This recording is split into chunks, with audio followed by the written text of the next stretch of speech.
Story के शुरुआत में हमारा एमसी कहता है इस दुनिया में कई तरह के खिलौने हैं, जैसे कुछ इन जैसे। फिर एक नाइट को दिखाया जाता है जो प्रेयर करते हुए कहता है तुम जैसे दुष्ट डीमन का मैं लॉर्ड के नाम पर न्याय करूंगा। पर अगले ही पल उसका ही काम तमाम हो जाता है। फिर उसके बाद एक ओल्ड मैन आता है जो अपने घड़ी को देखते हुए कहता है आज मेरी वाइफ का वेडिंग एनिवर्सरी है, इसलिए मुझे इसे जल्दी खत्म करना होगा। फिर अगले ही पल दिखाया जाता है उसके सिर में कई सारे वेपन गड़े होते हैं और हमारा एमसी कहता है आज तुम्हारा वेडिंग एनिवर्सरी नहीं बल्कि फ्यूनरल होगा। फिर उसके बाद एक लड़के को दिखाया जाता है जो कहती है क्या यहाँ पर कोई है। उसे देखकर हमारा एमसी कहता है ऐसा लगता है कि आज एक क्यूट सा खिलौना आया है। फिर वो लड़की कहती है ये इस टावर का हाईएस्ट फ्लोर है, क्या तुम ही इस टावर के बॉस हो। फिर हमारा एमसी कहता है हाँ मैं ही इस टावर का बॉस हूँ। फिर वो लड़की कहती है मैं इसलिए पूछ रही थी क्योंकि मैं बार बार रास्ता भटक जाती हूँ। फिर अगले ही पल वो क्यूट सी लड़की खतरनाक अटैक करते हुए कहती है कमी ने कहीं के मुझे यहाँ तक पहुँचने में बहुत मुश्किल हुई। पर अगले ही पल हमारा एमसी उसे पीट पीट कर हालत खराब कर देता है और वो लड़की अपनी जान की भीख मांग रही होती है, पर हमारा एमसी उसे भी मार देता है। फिर उसके बाद दिखाया जाता है हमारे एमसी के सामने एक स्वॉर्ड्समैन होता है जिसे कुछ ही पलों में हमारा एमसी उसे टुकड़ों में काट देता है। और हमारा MC Abyss of the tower का बॉस है और उसका नाम बेफोमेट है, तो मैं अब से बेफोमेट ही कहूंगा। फिर बेफोमेट बताता है चाहे इस टावर में कितने भी खिलौने क्यों ना आ जाएं, वे सभी मेरे हाथों से मारे जाते हैं। और गाइस यहाँ इंसानों को खिलौना कहा जा रहा है। फिर बेफोमेट बताता है जिस पल खिलौने मेरे पास आते हैं वो पल मेरे लिए सबसे ज्यादा एक्साइटमेंट का होता है, पर अगले ही पल मेरे लिए वो सबसे बड़ा निराशा भी होता है। फिर उसके बाद वहां पर एक स्पेयरमैन आता है जिसे देखकर बेफोमेट एक पल के लिए एक्साइटेड हो जाता है, पर अगले ही पल वो निराश हो जाता है क्योंकि बेफोमेट ने उसे बड़े आसानी से मार दिया था। फिर वो उस स्पेयरमैन को फेंकते हुए दरवाजे के पास चले जाता है और बताता है इस दरवाजे की स्पेशलिटी ये है कि यह दरवाजा मेरे से कभी भी खुल नहीं सकता, पर यह दरवाजा खिलौनों के लिए खुल जाता है। मैं उन खिलौनों की दुनिया में जाना चाहता हूँ, पर मैं इंतजार करने के अलावा कुछ भी नहीं कर सकता जब तक कि एक नया खिलौना ना आ जाए। पर सोचने वाली बात यह है कि मैं उनका इंतजार करते हुए अकेले टाइम पास कैसे करूं, ये तो बिल्कुल बकवास है। फिर उसके बाद वो उस दरवाजे के ऊपर मुक्का मारते हुए कहता है यहाँ रहना बहुत बोरिंग है, फिर मैं ही यहाँ क्यों फंसा हूँ, मैं यहाँ से क्यों नहीं निकल सकता। पर तभी दिखाया जाता है उस स्पेयरमैन का फोन जमीन पर पड़ा होता है जो रिंग करने लगता है, जिसे देखकर हमारा एमसी सोचने लगता है ये क्या है। फिर उसके बाद वहाँ पर एक और आदमी आता है जो हंसते हुए कहता है आखिरकार मैं टॉप फ्लोर में पहुंच ही गया, क्या तुम्हें इस टावर के बॉस हो, मैं तुम्हें मार के एक ग्रेटेस्ट हंटर बन जाऊंगा। पर अगले ही पल बेफोमेट ही उसे पीट पीट कर उसकी हालत खराब कर देता है और वो घुटने के बल झुककर अपनी जान की भीख मांग रहा होता है। फिर बेफोमेट उसके पास आने लगता है जिसे देखकर वो काफी ज्यादा डर जाता है, पर बेफोमेट उसे फोन दिखाते हुए कहता है ये क्या है, मैं ये जानने के लिए क्यूरियस हूँ कि इसका किस लिए यूज किया जाता है। फिर वो आदमी उस फोन के बारे में सब चीज बता देता है और कहता है कि ये फोन फेस और लॉक से खुलेगा। फिर बेफोमेट उस स्पेयरमैन के सिर को लेकर आ जाता है और उसके सामने फोन को रखकर उसके लॉक को खोल देता है। फिर वो आदमी कैमरा को खोलते हुए कहता है इसे कैमरा कहते हैं और लोग इसे अपने अच्छे खासे मोमेंट को कैप्चर करने के लिए यूज करते हैं। फिर वो अपने हाथ से हार्ट का साइन बनाते हुए बेफोमेट के साथ सेल्फी खिंचाता है और उसे मोबाइल के कई सारे फंक्शंस के बारे में बताने लगता है और वो उसे फंक्शन बताते हुए धीरे धीरे करके अपने शॉट की तरफ जाने लगता है और अपना शॉट पकड़ने के बाद बेफोमेट के ऊपर अटैक कर देता है, लेकिन बेफोमेट बिना देखे ही अपने हाथ से उसके सिर को कुचल देता है। फिर वो फोन को चलाते हुए सोचने लगता है ये काफी इंटरेस्टिंग चीज है, मुझे खिलौनों की चीजों को इकट्ठा करना चाहिए। और वहाँ पर कुछ चीजें पड़ी हुई थी और वो उन चीजों को देखने लगता है, पर उनमें से उसे कोई भी चीज पसंद नहीं आ रहा था। फिर तभी उन चीजों में से उसे एक फोटो मिलता है जिस फोटो को देखकर बेफोमेट सोचने लगता है मैं ये जानने के लिए बहुत क्यूरियस हूँ कि आखिर वो खिलौने किस तरह से अपनी जिंदगी को जीते हैं। जैसे जैसे करके मैं उन खिलौनों के बारे में जानते जा रहा हूँ, असली दुनिया को देखने के लिए उतना ज्यादा ही क्यूरियस होते जा रहा हूँ, ना कि उस इल्यूजन को जिसे मैं अपने आंखों से रोज देखा करता हूँ। खिलौनों की दुनिया में एक अंधविश्वास है कि गॉड नाम की चीज उनकी इच्छाओं को पूरी करती है। क्या सच में गॉड जैसी चीज एग्जिस्ट करती है, तो क्या वो मेरी इच्छा को पूरी नहीं करेंगे। फिर दिखाया जाता है जिस फोन में वो गाना सुन रहा था वो फोन की भी बैटरी खत्म हो जाती है और वो स्विच ऑफ हो जाता है। फिर उसके बाद वो फोन को चालू करने की कोशिश करता है लेकिन वो चालू नहीं होता। फिर तभी टावर में से आवाज आने लगता है जिसे देखकर बेफोमेट सोचने लगता है ऐसा लगता है टावर के टॉप फ्लोर में कोई आ रहा है। फिर उसके बाद वो अपने थ्रोन में बैठ जाता है। फिर वो सोचने लगता है ये खिलौना भी जल्दी खत्म हो जाएगा, मैं तुम्हारे नहीं बल्कि तुम्हारी चीजों में इंटरेस्टेड हूँ, तो चलो इस खिलौने को जल्दी खत्म करते हैं। और गाइस, इस हंटर का नाम रावेन होता है और इस हंटर को बेफोमेट खिलौनों की ही तरह समझ रहा था। पर अगले ही पल वो काफी हैरान हो जाता है क्योंकि रावेन ने बेफोमेट के ऊपर अटैक कर दिया था, जिस अटैक को बेफोमेट ब्लॉक भी कर लेता है। पर तभी रावेन जंप कर बेफोमेट के पीछे चले जाता है। फिर दिखाया जाता है रावेन के शॉट से ब्लू फ्लेम निकलने लगता है और वो उससे बेफोमेट के ऊपर अटैक कर देता है। पर बेफोमेट उस ब्लू फ्लेम को देखकर जरा भी नहीं डरता और स्माइल करने लगता है। फिर दिखाया जाता है वहां पर एक बड़ा सा ब्लास्ट हो जाता है। ब्लास्ट हटने के बाद दिखाया जाता है बेफोमेट के ऊपर एक बैरियर बन गया था। फिर उसके बाद उन दोनों के बीच काफी इंटेंस फाइट शुरू हो जाता है और बेफोमेट को रावेन से फाइट करने में काफी मजा आ रहा था। और बेफोमेट सोचने लगता है मैं इसी फाइट का ही कब से इंतजार कर रहा था। फिर वो अपने हाथ में एक मैजिक सर्कल को बनाता है। फिर उसके आसपास कई सारे मैजिक सर्कल बन जाते हैं जहां से चेन निकल रहे थे और वो रावेन के ऊपर अटैक कर रहे थे। फिर बेफोमेट रावेन के पीछे आ जाता है और वो उसके ऊपर अटैक कर देता है, पर रावेन उसके अटैक को डॉज कर लेता है और वो पीछे जंप करके बेफोमेट के ऊपर एक जोरदार किक मारता है। फिर वो बेफोमेट के ऊपर अपने ब्लू फ्लेम से अटैक करने वाला होता है और वहीं बेफोमेट उसके किक की वजह से जमीन पर पड़ा होता है। फिर बेफोमेट सोचने लगता है मुझे इससे फाइट करने में मजा आ रहा है, पर पता नहीं क्यों मुझे इस खिलौने से जलन हो रहा है, मतलब जेलसी। फिर उसके बाद रावेन अपना अटैक करने वाला होता है, तभी बेफोमेट एक जोरदार दहाड़ मारते हुए अपने बर्सर्कर फॉर्म में आ जाता है। फिर वो रावेन के ऊपर अटैक कर देता है। फिर उसके सिर के ऊपर मैजिक सर्कल अपीयर हो जाता है। फिर वो रावेन के ऊपर अटैक करते हुए कहता है ये क्या मजाक है, क्योंकि रावेन उसके सभी अटैक से बच रहा था और वो बेफोमेट के ऊपर काउंटर अटैक भी कर रहा था। फिर बेफोमेट रावेन को रोकने के लिए एक और मैजिक सर्कल बना लेता है। फिर वो उसके ऊपर अटैक करते हुए सोचने लगता है मैं एक खिलौने से हार जाऊं, ऐसा हो ही नहीं सकता।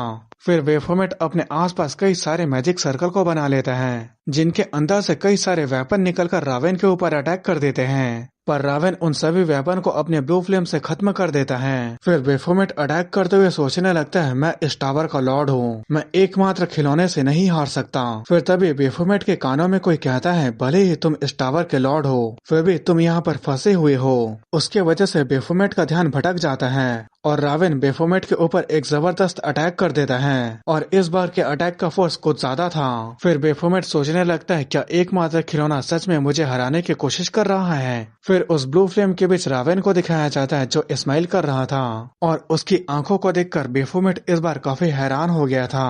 फिर दिखाया जाता है उसका वो बैरियर टूट जाता है और बेफोमेट का एक हाथ कट जाता है। फिर बेफोमेट सोचने लगता है क्या वो एक खिलौना है, वो एक इंसान है, मैं इस जगह से भागना चाहता हूँ और बिल्कुल उसी की ही तरह एक ताकतवर इंसान बनना चाहता हूँ। फिर तभी उसके सामने एक रेड कलर का सिस्टम विंडो आ जाता है जिसमें लिखा होता है रावेन को मारो और तुम्हारी इच्छा पूरी हो जाएगी। पर तभी रावेन ही अपने स्वॉर्ड को बेफोमेट के सीने के अंदर घुसा देता है। फिर रावेन के सिस्टम विंडो में नोटिफिकेशन आता है तुमने टावर ऑफ एवाइस को क्लियर कर लिया है, टावर जल्द ही टूट जाएगा, इस जगह से जल्दी निकल जाओ। फिर रावेन उसके बाद वहाँ से जाने लगता है और बेफोमेट की बॉडी वहाँ पर मरा हुआ हालत में होता है और बेफोमेट रावेन को वहाँ से जाते हुए देख रहा होता है, पर बेफोमेट हार नहीं मानता और अपने वेपन को पकड़ लेता है। फिर उस टावर के टॉप फ्लोर में एक बड़ा सा ब्लास्ट होता है। फिर थोड़ी देर बाद दिखाया जाता है वो टावर पूरी तरह से टूट गया था और वहाँ लोग खुदाई करते हुए कहते हैं मुझे यहाँ लाश मिली है। फिर दूसरा कहता है यहाँ पर बहुत सारी लाशें हैं, आखिर टावर ऑफ एवाइस को क्लियर करने के चक्कर में पता नहीं कितने सारे हंटर मारे गए। फिर दूसरा कहता है उधर देखो, ऐसा लगता है कि वो आदमी बच गया है। फिर वो वर्कर्स उस आदमी के पास आते हुए कहते हैं क्या तुम ठीक हो? और गाइस ये बेफोमेट होता है जो कहता है मैं कौन हूँ, मैं तो मर गया था। फिर थोड़ी देर पहले का सीन दिखाया जाता है जहाँ बेफोमेट खड़ा हो गया था, जिसे देखकर रावेन भी हैरान हो गया था। फिर वो पीछे मुड़कर बेफोमेट के ऊपर अपने ब्लू फ्लेम से अटैक कर देता है। फिर बेफोमेट को दिखाया जाता है जो रावेन के ब्लू फ्लेम से जल रहा था, पर तब भी वो रुकता नहीं है और अपने हाथ को रावेन के सीने के आर पार कर देता है। फिर उसके बाद वो अपने हाथों से रावेन के दिल को कुचल देता है। फिर प्रेजेंट टाइम में बेफोमेट सोच रहा होता है कि मैंने उस कमीने को मार दिया और मैं इस तरह से अभी जिंदा हूँ। फिर वहाँ खड़े वर्कर कहते हैं क्या तुम वो हंटर हो जो इस टावर में थे, क्या तुम मुझे अपना नाम बताओगे? फिर बेफोमेट कहता है क्या नाम? फिर बेफोमेट के पास वही रेड कलर का सिस्टम विंडो आ जाता है जिसमें क्वेस्ट पूरा करने का नोटिफिकेशन था। फिर बेफोमेट कहता है मेरा नाम बेफोमेट है। फिर उसके बाद बताया जाता है हंटर ये वो लोग होते हैं जो गेट्स और टावर के अंदर के मॉन्स्टर के खिलाफ फाइट करते हैं। उस दिन हंटर का पोजीशन उतना भी ज्यादा अच्छा नहीं था, लेकिन गेट शॉक ये एक ऐसा फेनोमिना है जो तब होता है जब किसी टावर को लंबे समय तक क्लियर ना किया जाए तो वहाँ के मॉन्स्टर गेट्स को तोड़कर बाहर निकल जाते हैं। गेट शॉक की वजह से पूरी दुनिया की 1/3 इंसानियत की आबादी खत्म हो गई। उस इंसिडेंट के बाद लोगों ने टावर क्लियर करने के लिए हंटर को ट्रेनिंग करना शुरू कर दिया। बेफोमेत जो टावर ऑफ एवाइस का रूलर है, जिसके हाथों से कई सारे हंटर मारे गए, वो जो इंसानियत दुनिया के लिए क्यूरियस था और उसने इंसान बनना चुना, लोगों को गलत फहमी हो गई और बेफोमेत जो इंसान बनकर टावर ऑफ एवाइस खत्म होने के बाद वहाँ अकेला जिंदा बचा था, लोगों ने उसे एक ऐसा हीरो मान लिया जिसने टावर ऑफ एवाइस को क्लियर किया है। लोग उसकी हीरोइक पावर को देखना चाहते थे, पर बदकिस्मती की बात है कि वो अपने पावर का यूज नहीं कर पा रहा था और वो सिर्फ एक मामूली इंसान बनकर रह गया था, जिसे देखकर पूरी दुनिया ने उसे बहुत बड़ा धोखेबाज बना दिया। जो टावर ऑफ एवाइस का एब्सोल्यूट रूलर था, जो अंडरवर्ल्ड का आइडल था, वो सिर्फ अब डंजन क्यूरी का बैक स्ट्रीट लीडर बनकर रह गया है। फिर उसके बाद हमें दिखाया जाता है वहाँ पर एक आदमी होता है जो कहता है, हेलो एवरीवन, मैं अभी नया नया ज्वाइन हुआ हूँ, इसलिए प्लीज मुझे यहाँ के काम को सिखाने में मेरी मदद करना। फिर उसके पास एक और अंकल टाइप का आदमी होता है जो कहता है, इतना चिंता करने की कोई जरूरत नहीं है, क्या तुमने पहले भी कोई काम किया है? फिर वो आदमी कहता है नहीं। फिर वो अंकल कहता है, चिंता मत करो, यहाँ बस दिहाड़ी मजदूरी का काम है, इसके लिए बस सिर्फ ताकत की जरूरत है। लेकिन ये क्यूरी काफी बड़ी है, कुछ दिनों पहले ये इतना बड़ा नहीं था।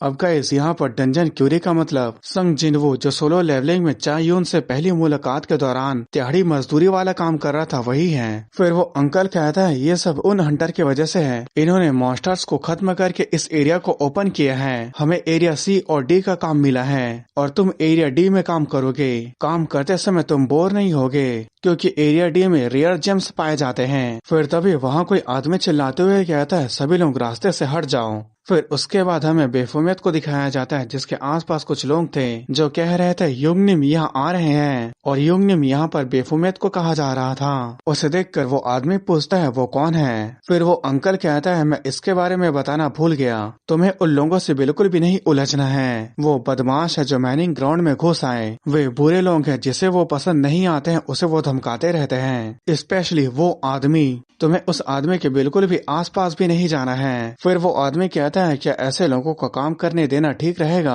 फिर वो अंकल कहता है, कोई और रास्ता नहीं है। ऑपरेशन हेड उसे काफी ज्यादा पसंद करता है क्योंकि वो सच में काफी अच्छा काम करता है। फिर ऑपरेशन हेड कहता है, तुमने इस महीने भी बहुत अच्छा काम किया। फिर वो उसके काम का पेमेंट उसे दे देता है। फिर वो कहता है, मैंने बाकी को पहले ही उसे भेज दिया है, जिसकी बातें सुनकर बेफोमेत हैरान हो जाता है और वो कांपने भी लगता है। फिर तभी वहाँ पर उसके चमचे लोग आ जाते हैं और उसकी चापलूसी करने लगते हैं। फिर तभी उनमें से एक लड़का कहता है, युगनिम तुम अपने पैसे को कहाँ भेजते हो? फिर तभी बेफोमेत के चमचे लोग उसे पीटने लगते हैं और पीटते हुए कहते हैं, जब समय आएगा तो वो शायद खुद ही बता देगा। फिर वो पिटा हुआ आदमी माफी मांगने लगता है, पर बेफोमेत इस बात से कांपने लगा था। फिर उसके बाद वो काफी ज्यादा गुस्सा होने लगता है और वो जोर से चिल्लाते हुए सोचने लगता है, क्या तुम मेरे से ये पूछ रहे हो कि मैं पैसे को कहाँ भेजता हूँ? मैं अपने पैसे को उस बेकार से डॉक्टर को भेज रहा हूँ। जब मुझे पूरी दुनिया ने धोखेबाज बना दिया तो मैं उस समय काफी ज्यादा इंजर्ड हो गया था, लेकिन मेरे पास उन्हें देने के लिए उस समय पैसे नहीं थे। फिर उस डॉक्टर को दिखाया जाता है जो कहती है, तो तुम्हारे पास पे करने के लिए पैसे नहीं हैं, ये परेशानी भरा है, हम इसमें कुछ भी नहीं कर सकते, पर मेरे पास एक अच्छा ऑफर है, तुम अपने बॉडी से पे कर सकते हो। फिर बेफोमेत बताता है, उस समय तो मुझे समझ में नहीं आया, पर जब मुझे समझ में आया तो उस डॉक्टर ने अपने पैसे वापस लेने के लिए मुझे इस डंजन क्यूरी में काम करा रही थी। मुझे सच में बहुत गुस्सा आ रहा था क्योंकि मुझे धोखेबाज बताने के बाद मेरा चेहरा हर जगह छपा हुआ था, लेकिन हद तो तब हो गई जब डंजन क्यूरी में भी मुझे परेशान करने वाले लोग आ गए। फिर दिखाया जाता है बेफोमेत के ऊपर वो लोग कंकड़ पत्थर मारते हुए कहते हैं, मुझे बताओ तुम्हारे जैसे फेमस आदमी हम लोग कैसे बने? फिर बेफोमेत बताता है, कुछ इंसानों ने मुझे पहचान लिया और वो लोग मुझे लगातार परेशान करते रहे, मैं उन्हें इग्नोर करता रहा, पर मुझे एहसास हुआ एक धोखेबाज कहलाना जिसमें मेरा कोई दोष नहीं है सच में काफी ज्यादा गुस्सा दिलाने वाला है। फिर उसके बाद बेफोमेत उस आदमी के ऊपर पंच मार देता है और उसे लगातार पीटने लगता है। फिर उसके पास एक और आदमी आता है जो उससे फाइट करना चाहता था, लेकिन बेफोमेत उसे भी पीट देता है और वो कहता है जो भी आदमी मुझे परेशान करेगा मैं उन सभी को पीटूंगा। पर इसकी वजह से उसके साथ कुछ लोग जुड़ गए जो बेशक उसके चमचे थे और उसकी चापलूसी किया करते थे ताकि वो लोग बेफोमेत का यूज करके अपना दबदबा बना सके। फिर बेफोमेत सोचने लगता है ये वो इंसानी दुनिया नहीं है जिसे मैं चाहता था, मैं तो बस अपने लाइफ को एंजॉय करना चाहता था। फिर तभी उस नए लड़के के पास एक मॉन्स्टर आ जाता है जो दहाड़ते हुए उस नए आदमी के ऊपर अटैक कर देता है और वो आदमी चिल्लाते हुए बचाने के लिए मदद मांग रहा था। तभी उस मॉन्स्टर का वो हाथ कट जाता है। फिर कुछ ही पल में उस मॉन्स्टर के टुकड़े टुकड़े हो जाते हैं और ये करने वाले वही पहले के दो हंटर थे। और वहीं दूसरी तरफ जो नया आदमी था वो काफी डरा हुआ था। फिर वहाँ पर एक लड़की आती है जिसका नाम नीम था। क्या तुम ठीक हो? हमने अभी भी इस एरिया को क्लियर नहीं किया है, इसलिए तुम्हें यहाँ नहीं आना चाहिए। फिर वो नया आदमी भी उसे शुक्रिया कहता है और वहीं इन सब को बेफोमेत भी देख रहा होता है और वो सोच रहा होता है मैं बिल्कुल उन्हीं की ही तरह पावर चाहता था, पर क्या मैं इंसान बन गया इसलिए मैंने अपने पावर को खो दिया। मैं तो बस एक इंसान बनना चाहता था, बिल्कुल उस आदमी की तरह, एक ताकतवर इंसान। फिर उसके पीछे खड़ा वो आदमी जिसकी थोड़ी देर पहले पिटाई हुई थी वो कहता है हंटर उतने भी अच्छे नहीं होते। फिर और दो आदमी बात करने लगते हैं, अगर वो लोग अवेकन नहीं होते तो वो लोग भी हम लोग की तरह एक मामूली आदमी होते, तब उनसे निपटना उतनी भी बड़ी बात नहीं होती। उनकी बातें सुनकर बेफोमेत सोचने लगता है वो गलत नहीं कह रहे हैं, लेकिन हंटर स्ट्रॉन्ग और कूल दिखते हैं। फिर एक फैडी कहता है मैंने सुना है कि हंटर्स मॉन्स्टर सब्जुगेशन से मिलने वाले मैजिक स्टोन से बहुत सारे पैसे कमाते हैं और टावर के टॉप फ्लोर में सबसे ज्यादा हंटर होते हैं। फिर उसके बाद मार खाने वाला आदमी कहता है ये सब किस्मत की बात है, अगर हमारी भी किस्मत अच्छी होती तो हमारे पास भी वो सब होता। वैसे युगनिम तुम क्या सोच रहे हो जो तुम स्माइल कर रहे हो? फिर बेफोमेत सोचने लगता है क्या मैंने अभी स्माइल किया था? फिर वो कहता है क्योंकि तुम लोग फनी हो। उसकी बातें सुनकर वो चारों हैरान होकर उसे देखने लगते हैं और ये चारों बेफोमेत के आसपास घूमने वाले उसके चमचे होते हैं। फिर उनमें से एक कहता है हम लोगों में से सबसे फनी कौन था? फिर दूसरा कहता है जो युगनिम को पहले हंसाएगा वही सबसे ज्यादा फनी होगा। और उनकी ऐसी बातें सुनकर बेफोमेत सोचने लगता है ये फीलिंग मैंने पहले भी महसूस किया है, ये सेम वैसी ही फीलिंग है जब मैं टावर में खिलौनों के साथ खेलता था। और गाइस यहाँ पर खिलौनों का मतलब इंसान से है, ये फीलिंग एंजॉयमेंट का है। इस फीलिंग को पाने के लिए मैं पावर की लालच कर रहा था, पर मुझे लगा नहीं था कि ये फीलिंग बिना फाइट किए भी मैं महसूस कर सकता हूँ। शायद ये इसलिए है क्योंकि मैं अब एक इंसान हूँ। फिर वो स्माइल करते हुए सोचने लगता है अब मुझे इस फीलिंग को महसूस करने के लिए किसी भी पावर की जरूरत नहीं है। फिर तभी वो आदमी जिसके थोड़ी देर पहले पिटाई हुई थी वो कहता है युगनिम क्या सच में तुम्हारा कोई नाम नहीं है? और गाइज मैं बता दो युगनिम का मतलब साउथ कोरिया में बड़ा भाई होता है। फिर बेफोमेत कहता है मेरा एक नाम है लेकिन मैं उसे यूज नहीं करता। फिर वो आदमी कहता है मुझे पता नहीं था कि तुम्हारी कोई बैक स्टोरी भी है, वैसे तुम मेरा नाम यूज कर सकते हो।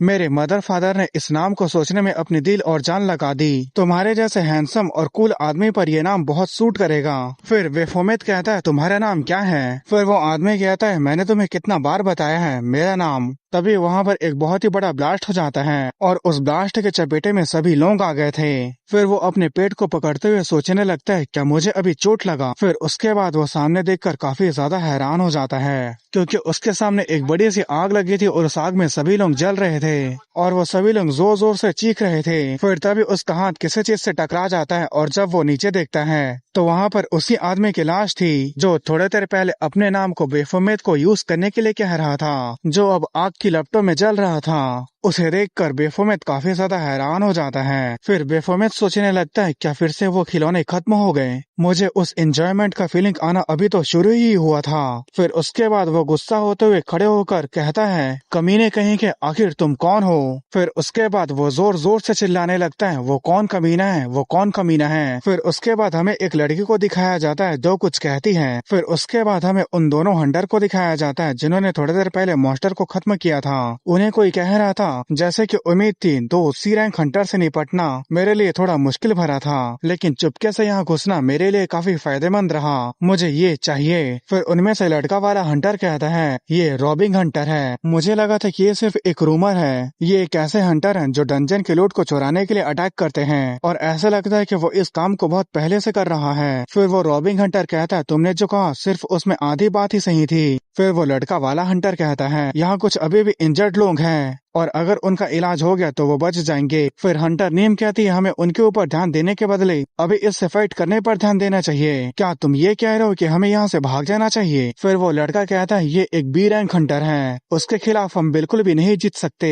फिर हंटर नीम कहती है फिर भी हम सिविलियंस को छोड़कर यहाँ से नहीं भाग सकते। फिर वो लड़का कहता है तो क्या तुम इसे हराने का कोई तरीका जानती हो? बेहतर होगा कि तुम बाहर जाकर कुछ अच्छे हंटर को लेकर आओ। पर इतना कहते ही एक तलवार से उसका गला कट जाता है। फिर वो रॉबिंग हंटर कहता है तुम बहुत बात करते हो। फिर हंटर निम गुस्सा हो जाती है और उसे गाली देते हुए उसके ऊपर अटैक करने के लिए उसके पास जाने लगती है। और वो रॉबिंग हंटर स्माइल करते हुए कह रहा था हंटर को ज्यादा इमोशनल नहीं होना चाहिए। फिर तभी हंटर निम का दोनों पैर कट जाता है और वो जोर जोर से चिल्लाने लगती है। फिर वो रॉबिंग हंटर कहता है बाहर आ जाओ। फिर वहाँ पर एक पोर्टल से कुछ लोग बाहर निकलते हैं और ये लोग भी रॉबिंग हंटर के साथ थे। फिर वो रॉबिंग हंटर कहता है मैंने उसके गले को काट दिया क्योंकि वो कुछ ज्यादा ही शोर मचा रहा था, बाकी को मैं तुम्हारे ऊपर छोड़ता हूँ। फिर जो रॉबिंग हंटर के साथ अभी आए थे वो लोग कहते हैं आंखें बहुत एक्सपेंसिव होती है लेकिन आखिरकार वो अभी भी एक जिंदा लड़की है, क्या हम इसे एक अच्छी कीमत पर नहीं बेच पाएंगे? ये एक यंग सी रैंक हंटर है। फिर हंटर नीम कहती है तुम किस बारे में बात कर रहे हो? फिर वो रॉबिंग हंटर कहता है क्या मैंने पहले नहीं कहा था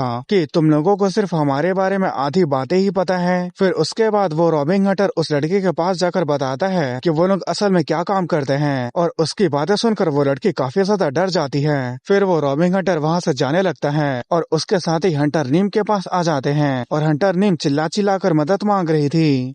फिर उस रॉबिंग हंटर का साथी कहता है ये लड़की बहुत ज्यादा चिल्ला रही है, क्या तुम्हें लगता है कि अगर तुम ऐसे ही रोती रहोगी तो कोई तुम्हें बचा लेगा? हार मान लो, तुम्हारे यहाँ चिल्लाने का कोई भी फायदा नहीं। फिर तभी उसका सिर कट के उस रॉबिंग हंटर के पास फेंका जाता है। फिर तभी पीछे से चिल्लाने की आवाज आती है और जब वो लोग पीछे मुड़कर देखते हैं तो वहाँ पर बेफोमित आ गया था और उनमें से एक का गला काट दिया था और दूसरे के सीने में अपना शॉट को आर पार कर दिया था। फिर उसके बाद बेफोमित कहता है वो कमीना कौन है? फिर हमें थोड़ी देर पहले का सीन दिखाया जाता है जहाँ पर बेफोमित गुस्से से चिल्ला रहा था। तभी उसकी आंखों के सामने सिस्टम विंडो अपेयर हो जाता है और उसमें लिखा होता है हिडन क्वेस्ट पूरा हो गया है, इंसान के तौर पे गुस्से को महसूस करने का और रिवॉर्ड में वो जिस पावर को चाहता है उसे वो मिलेगा। फिर बेफोमित कहता है वो कमीना कीड़ा जिसने मेरे खिलौनों को खत्म कर दिया, मैं उसे मारना चाहता हूँ। फिर उसके बाद बेफोमित आगे बढ़ने लगता है और वहीं जमीन पर एक तलवार गड़ा हुआ था और वह जैसे ही उस तलवार को उठाता है तभी ब्लू कलर के सिस्टम विंडो में नोटिफिकेशन आता है जब किसी दूसरे आदमी के आइटम को यूज किया जाए तो उसका परफॉर्मेंस 0% हो जाता है। मतलब कोई भी आदमी दूसरे आदमी के वेपन या इक्विपमेंट को यूज नहीं कर सकता। फिर तभी वो ब्लू कलर का सिस्टम विंडो रेड कलर में चेंज होने लगता है और उसमें लिखा होता है बेफोमित का passive skill master of weapon activate होता है और इस स्किल की वजह से वो किसी भी वेपन को चाहे वो दूसरे आदमी का भी हो वो यूज कर सकता है। फिर उसके बाद प्रेजेंट टाइम का सीन दिखाया जाता है जहाँ वो उनमें से एक का गला काट दिया था और उसका सिर कट के उस रॉबिंग हंटर के सामने फेंकाता है, जिसे देखकर वो रॉबिंग हंटर काफी ज्यादा हैरान हो गया था। फिर बेफोमित कहता है तुम वो कमीने कीड़े हो जिसने मेरे खिलौने को खत्म कर दिया, पर वहाँ खिलौने का मतलब कोई समझ नहीं पा रहा था। फिर उसके बाद रॉबिंग हंटर कहता है तुम ये क्या बकवास कर रहे हो? फिर बेफोमित कहता है तो क्या ये सब करने के पीछे तुम लोगों का ही हाथ है? फिर वो रॉबिंग हंटर हंसते हुए कहता है क्या तुम खिलौनों के साथ खेलने के लिए कुछ ज्यादा ही बूढ़े नहीं हो गए हो? फिर बेफोमित उन रॉबिंग हंटर के पास अटैक करने के लिए जाने लगता है। फिर वो रॉबिंग हंटर अपने साथियों को कहता है तुम लोग क्या कर रहे हो कमीने कहीं के, जल्दी से तुम लोग अपने अपने पोजीशन में आ जाओ। फिर वो रॉबिंग हंटर सोचने लगता है मुझे पता नहीं था कि ये बुली एक हंटर है, चलो देखते हैं कि इस कमीने की ताकत क्या है। एक साथ इतने लोगों से निपटना कोई आसान बात नहीं है, पर बेफोमित अपनी तलवार से बड़े आसानी से उन दोनों के वेपन को डिफ्लेक्ट कर देता है और उनमें से एक के सिर के आर पर अपने तलवार को घुसा देता है, जिसे देखकर उसका दूसरा साथी गुस्सा हो जाता है और बेफोमित के ऊपर अटैक करता है। लेकिन बेफोमित उसके हाथ को पकड़ लेता है और अपनी तलवार से उसके गले को काट देता है। उसके बाद बेफोमित उस रॉबिंग हंटर को घूर घूर के देखने लगता है और वो रॉबिंग हंटर भी स्माइल करते हुए सोचने लगता है मानना पड़ेगा इसमें कुछ तो दम है। फिर वो बेफोमित के ऊपर अटैक कर देता है, लेकिन बेफोमित भी उसके अटैक को ब्लॉक कर लिया था। फिर वो रॉबिंग हंटर कहता है तुम्हारी अच्छी कीमत मिलेगी, और गाइस मेरे ख्याल से ये लोग हंटर्स के बॉडी पार्ट्स को बेचते हैं। फिर वो रॉबिंग हंटर कहता है तुम्हारा रैंक क्या है? क्या तुम्हारा रैंक सी रैंक है? नहीं, तुम सी रैंक के नहीं हो। तुम सी रैंक के भी ऊपर हो। फिर वो बेफोमेत के ऊपर अटैक कर देता है और इस अटैक से बेफोमेत के गाल पर एक कट लग गया था। फिर वो रॉबिंग हंटर कहता है तुम्हारे जैसा एक हंटर यहाँ बुली बनकर क्यों छिपा हुआ था, क्या तुम्हारा भी यहाँ कुछ काम था? पर ऐसा लगता है तुम्हारे काम से पहले मैंने अपना काम कर दिया। वैसे अगर तुम्हें पता भी होता तो तुम क्या ही कर लेते, आखिरकार तुम मेरे हाथों मरने वाले हो। फिर बेफोमेत उसके अटैक को ब्लॉक करने के लिए तैयार हो जाता है, लेकिन बेफोमेत उसके अटैक को ब्लॉक नहीं कर पाता और उसके कंधे पर एक कट लग जाता है। फिर लगातार उसके बॉडी पर कहीं न कहीं उसे कट लग रहा होता है और इससे वो भी काफी हैरान हो जाता है और उसे समझ में नहीं आता। फिर वो रॉबिंग हंटर स्माइल करते हुए सोचने लगता है तुम मुझे बिल्कुल भी नहीं हरा सकते। ये चेन सॉर्ड उन बेवकूफ लोगों के लिए है जो लोग अपने फिजिक के ऊपर ज्यादा भरोसा करते हैं, और ये उन लोगों के लिए और भी ज्यादा इफेक्टिव है जिन्हें हंटर के खिलाफ फाइट करने का जरा सा भी एक्सपीरियंस नहीं है। तुम मेरे लिए बहुत ही कीमती हंटर हो, इसलिए मैं तुम्हें यहाँ से जाने नहीं दे सकता। फिर तभी बेफोमेत उसके चेन सॉर्ड को अपने सॉर्ड से डिफ्लेक्ट कर देता है, जिसे देखकर वो हंटर काफी हैरान हो जाता है, पर तब भी उसकी हंसी रुकती नहीं है। फिर वो और अटैक करता है, लेकिन बेफोमेत उसके सभी अटैक को डिफ्लेक्ट कर देता है, क्योंकि बेफोमेत का आउटबर्स्ट स्किल एक्टिवेट हो गया था और ये तब एक्टिवेट होता है जब उसे सीरियस ब्लीडिंग हो जाती है और उसकी एबिलिटी भी 15% बढ़ जाती है। और वहीं वो रॉबिंग हंटर सोच रहा था ये कैसे पॉसिबल हो सकता है, ये मेरे चेन सॉर्ड के सभी अटैक को कैसे ब्लॉक कर सकता है। पर तभी बेफोमेत उसे अपना एक जोरदार पंच मारता है और इस पंच का फोर्स इतना ज्यादा था कि वो पीछे फेंका कर टकरा जाता है और वो रॉबिंग हंटर जैसे ही उठने की कोशिश करने लगता है तभी बेफोमेत उसके ऊपर अटैक कर देता है, जिस अटैक को रॉबिंग हंटर भले ही ब्लॉक कर लिया था पर उसका हाथ कांपने लगा था।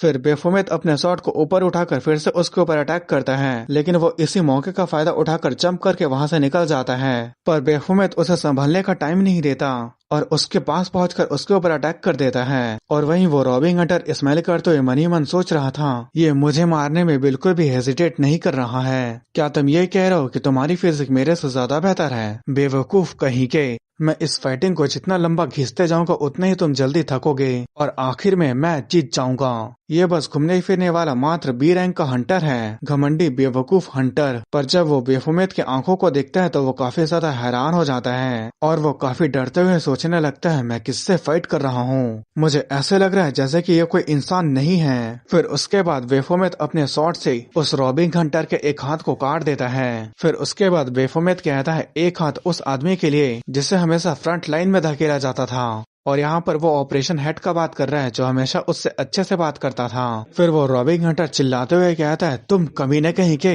पर वो उसके कुछ और कहने से पहले ही बेफोमेत उसका दूसरा हाथ भी काट देता है। फिर बेफोमेत कहता है और ये हाथ उस आदमी के लिए है जो हमेशा शांत रहा करता था। फिर वो उसके एक पैर को भी काट देता है और कहता है और ये उस फैटी के लिए है जो हमेशा खाना खाता रहता था। फिर उसके बाद वो रॉबिंग हंटर चिल्ला चिल्ला कर रुकने के लिए कह रहा था, पर बेफोमेत कहता है तुम्हारा अभी एक और पैर बचा हुआ है, और वो आदमी जिसने अपने नाम को बेफोमेत को यूज करने के लिए कहा था उसका नाम चा मिनवो था। फिर उसके बाद बेफोमेत उसके दूसरे पैर को भी काटते हुए कहता है ये चा मिनवो के लिए है। फिर वो रॉबिंग हंटर कहता है तुम कौन हो, तुम्हारी असली पहचान क्या है? पर बेफोमेत उसकी बातों को इग्नोर करते हुए कहता है ये मुझे गुस्सा दिलाने की कीमत है। फिर बेफोमेत अपने शॉट को उस रॉबिंग हंटर के बॉडी में बार बार घुसाने लगता है और वो उसे बुरी तरह से तड़पा तड़पा के मार देता है। फिर सिस्टम विंडो में नोटिफिकेशन आता है आउटबर्स्ट की वजह से वर्जक एक्टिवेट हो रहा है और इसके वजह से बेफोमेत अनकंट्रोल हो जाता है और उसकी लोगों को मारने की चाहत बढ़ जाती है। फिर वो हंटर नीम के पास आ जाता है और कोई उसे मारने के लिए कह रहा होता है। वो कह रहा होता है कि तुम एक ऐसे बींग हो जिसे इंसानों को मारने के लिए बनाया गया है, उसे मार दो। और ये उसके बजक स्किल की वजह से था। फिर तभी वहाँ कोई आ जाता है जो कहता है मैनेजर अभी भी यहाँ एक आदमी जिंदा बचा है, लेकिन ये थोड़ा अजीब लग रहा है। एक जिंदा आदमी दूसरे जिंदा आदमी को मारने की कोशिश कर रहा है, आखिर यहाँ चल क्या रहा है? इस हंटर नीम अभी भी जिंदा होती है। फिर उनमें से एक आदमी ट्रांसीवर में कह रहा होता है वो बिल्कुल वैसे ही दिखता है जिसकी हम तलाश कर रहे थे।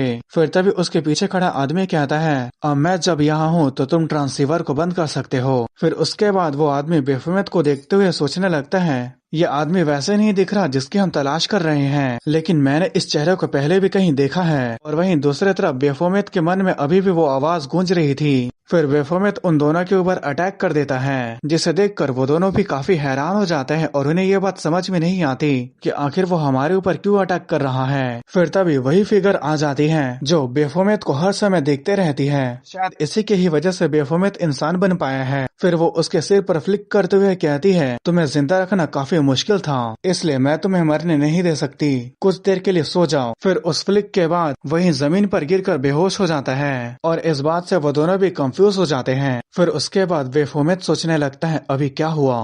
फिर उसे कोई कहता है, ओ लॉर्ड बेफोमेत, आपकी कमांड। फिर उसके बाद बेफोमेत कहता है, अर्थ के सभी इंसान को मार दो। इस पर बेफोमेत का नाम दांव पर लगा है। फिर तभी अगले ही पल उसे कोई कहता है, कुएं का एक मेढक। और ये कहने वाला रावेन होता है, जो इंसान वाले बेफोमेत के सीने के अंदर अपने शॉट को आर पार कर दिया था। फिर वो कहता है, एक टावर के किंग के तौर पे तुम्हें पता नहीं है कि तुम कमजोर हो और कमजोर दूसरे के हाथों मारा जाता है।